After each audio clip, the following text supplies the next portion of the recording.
જય મહારાજ સાહેબ. જય મહારાજ.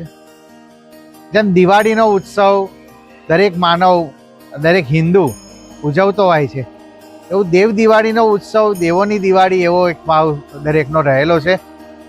ભગવાન રામ જ્યારે રાજ્યાભિષેક થયો ત્યાર પછી જે દિવાળીનો ઉત્સવ બેસતા વર્ષથી ઉજવવામાં આવતો હતો, એવો જ દિવાળીનો ઉત્સવ, દેવ દિવાળીનો અહીંયા ગાડી નડિયાદ સંતરામ મંદિરમાં દર વર્ષે દેવ દિવાળીનો ઉત્સવ ખૂબ મોટા પાયે ઉજવવામાં આવે છે.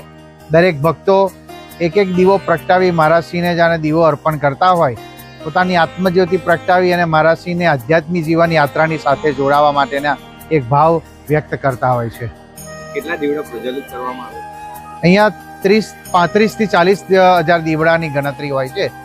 દરેક વ્યક્તિ એક એક દીવો પ્રગટાવે છે. આજના ઉત્સવમાં કયા મુખ્ય અતિથિ વિશેષ આવ્યા હતા? આજના ઉત્સવની અંદર પંકજભાઈ દેસાઈ, આપણા નડિયાદના ધારાસભ્ય, તેમજ ઇફકોવાળા દેવાંગભાઈ પટેલ, ગગુબેન સીજેમાંથી પધાર્યા હતા. એમ અન્ય મહાનુભાવો પણ અહીંયા ઉપસ્થિત રહી આ ઉત્સવનો આનંદ લીધો હતો. કેટલા ભક્તોએ દર્શનનો લાભ લીધો?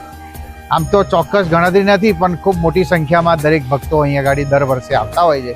દેરીની આજુબાજુના વિસ્તારની અંદર જે સોસાયટીઝ છે અને પીપલક ગામ છે, અન્ય જે નજીકના જે નાના નાના કસ્બા ગામો છે, એ ગામમાંથી પણ લોકો પધારી અહીં ગાડી આ ઉત્સવનો આનંદ લેતા હોય છે.